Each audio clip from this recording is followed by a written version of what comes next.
Okay, so I want to talk about the Sonic the Hedgehog Archie comics. Now, these comics ran from 1991 to 2016. For a video game comic, that's a really, really long time. Now, video game comics are usually more for promotional materials. So, like, Street Fighter uses their comics to explain things about the games, which I feel like should be a gaming cutscene or whatever. I guess it's harder for them to do cutscenes in a fighting game. Actually, it shouldn't be that hard. Mortal Kombat, same thing. They have their comics, even though their games have a story mode, but they have comics to explain certain things. But the comics don't really feel connected to the games. Sonic and the Sonic's Archie IDW comics did do preludes to like prequel stories to like Lost World and Frontier, which I feel like those are things that should have been in the actual game, but whatever. The actual Archie comics, which started in 1991, was not connected to the games. It was his own thing, and that's its greatest strength. These comics include Sally Acorn, Road of the Walrus, Bunny Rabbit, Antoine D. Collet, and then later Nicole, and all these other characters.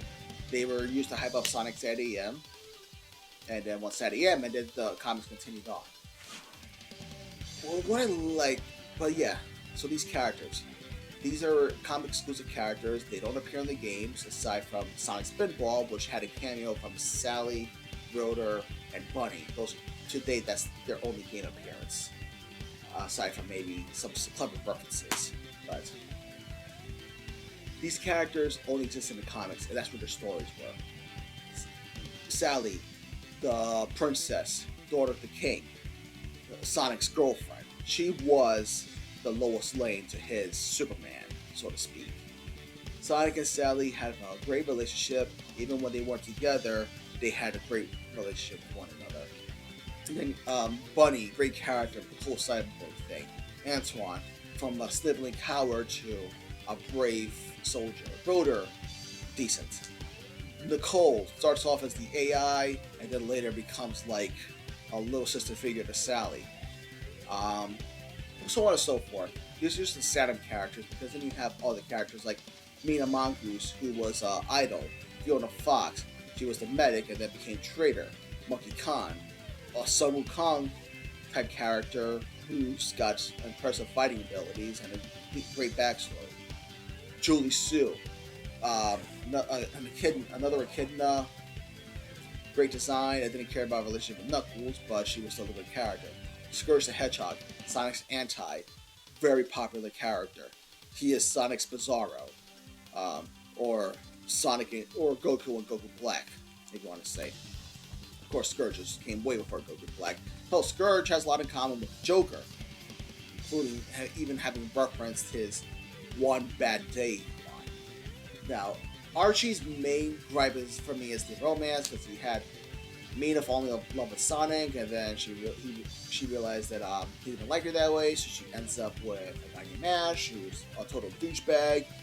And if it wasn't for Mary Jane and Paul, I would have called Ash and Mina one of the worst and most boring character relationships in comics. Okay, so Ash is not even a character; he's just a thing. Then Fiona Fox had a thing for Sonic, which was awkward because Tails like Fiona, and that was his own set of nonsense. Their whole relationship was terrible. Fiona was just a rebound.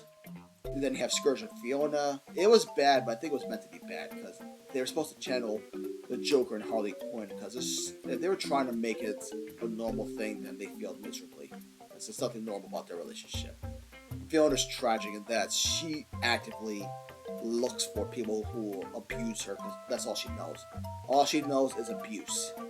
I would say that turning her traitor was a really questionable decision, but at the very least, the good story was that you could say Fiona represents some mental health problems. I like Scourge, but yeah, he's an asshole of a boyfriend, just like the Joker. There's also that drama with Sally Acorn and Monkey Khan. I think they're fine as a pairing, but they really didn't need to throw in a love triangle at that point, because we knew Sonic and Sally would get together.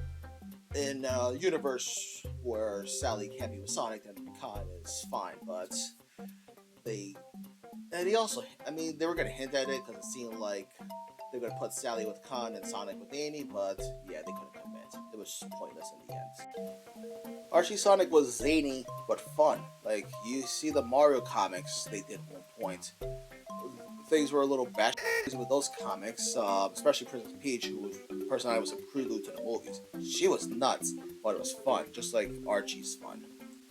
These characters have great stories. You see more about Eggman's story too. You get his nephew Sniffly. You have other members of the Robotnik family. You have more about the humans like the Overlanders who live on Mobius. Yeah, Mobius is a planet, as opposed to the games which try to say that Sonic lives on Earth with the other humans. I to this day strongly feel like Sonic being an alien makes infinite more sense.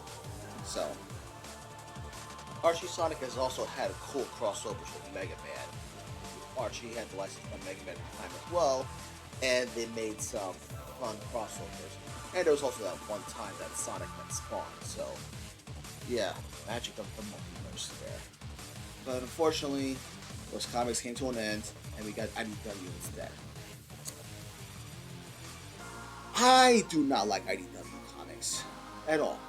I don't like the Sonic IDW comics. They are the most boring thing I've ever read.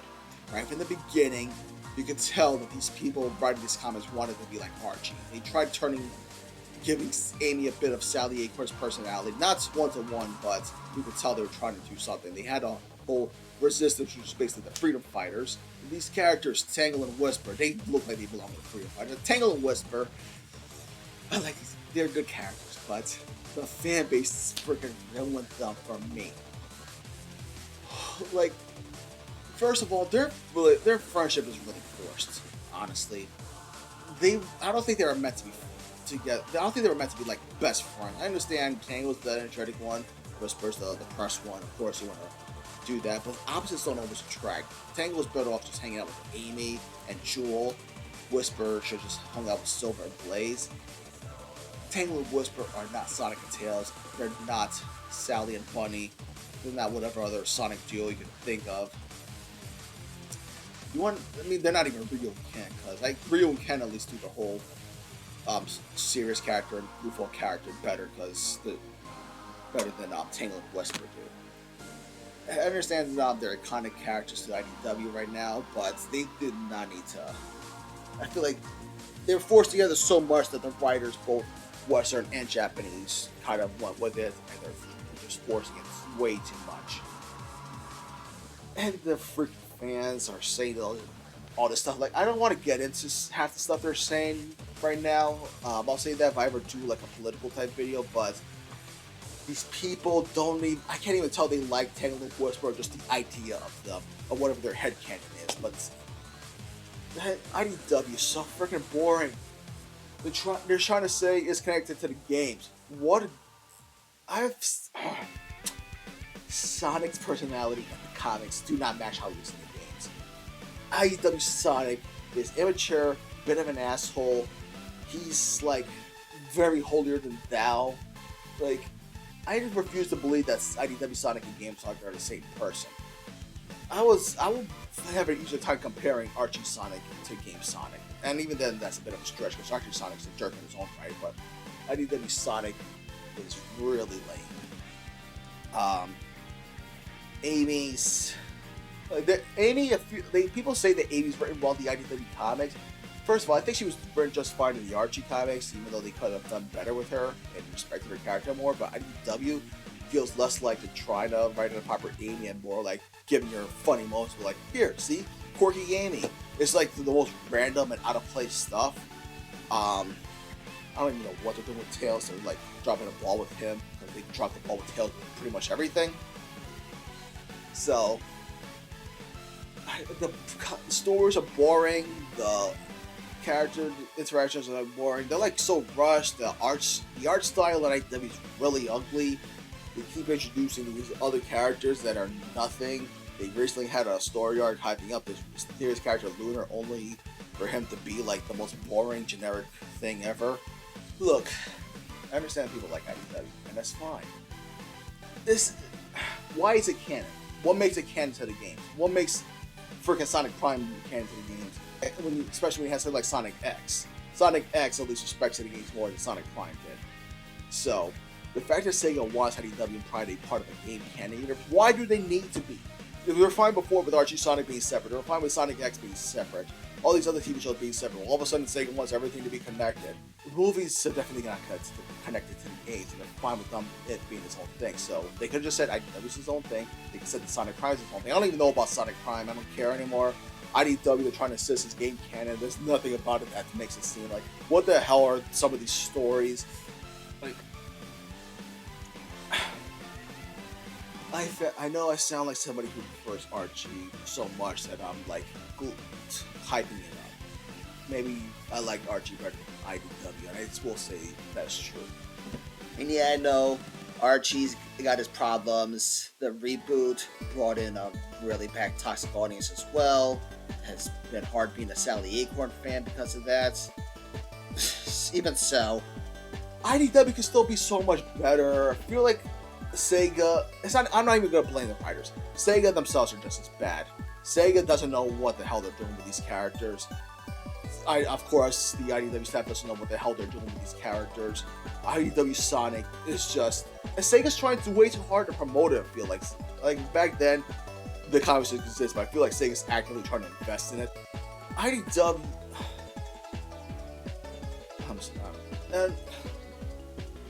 I'm so at a loss for words with this stuff. I wish... IDW's at this point a lost cause, so is Sega. But I have no faith in the Sega games Sonic games right now. I don't have faith in anything Sega related right now. The only thing I probably have to look forward to is Sonic Blitz. Rumor is that Sonic Blitz will be bringing back these old characters, and I hope it happens. Bring back Sally Acorn, bring back Bunny Rabbit, bring back Bruder, bring back Antoine, bring back Lupe, bring back Fiona, bring back Mina, bring back Ken, bring back Manic, bring back Sonia, bring back Cosmo, Topaz, Chris Thorndike, Scratch, Grounder, Coconuts, Techno, Styx, every character you could think of from the old days. If you want us to accept IDW right now, Prime right now, do that. What really pisses me off is the fact that Sega's ignoring a lot of their history at the moment. There's no reason that Sally can't coexist with Tail and Whisper. There's no reason that Sonic X can't coexist with Sonic Prime or Sonic Boom. There's no reason these things can't coexist. But Sega's such a pain in the ass for this type of thing. Imagine Dragon Ball Z doing this. Imagine Dragon Ball Z saying, GT doesn't matter anymore. The movies don't matter anymore. Focus on Super. Or actually, let's not focus on Super right now because it's all about Daima. Imagine Dragon Ball doing something that's stupid. You got Ninja Turtles right now, they're at least acknowledging the entire multiverse. Well, despite my frustrations, I like to think that these are just temporary problems. I think Sega could probably pick up in the future. Square Enix is picking up, Capcom might pick up. So, and the best case scenario is that everything gets to coexist. I understand that Sega needs to prioritize certain things, but like I said, you don't need to forget the past. Just acknowledge those things and then let the past and future coexist, so to speak. That's all I have to say. I'm out.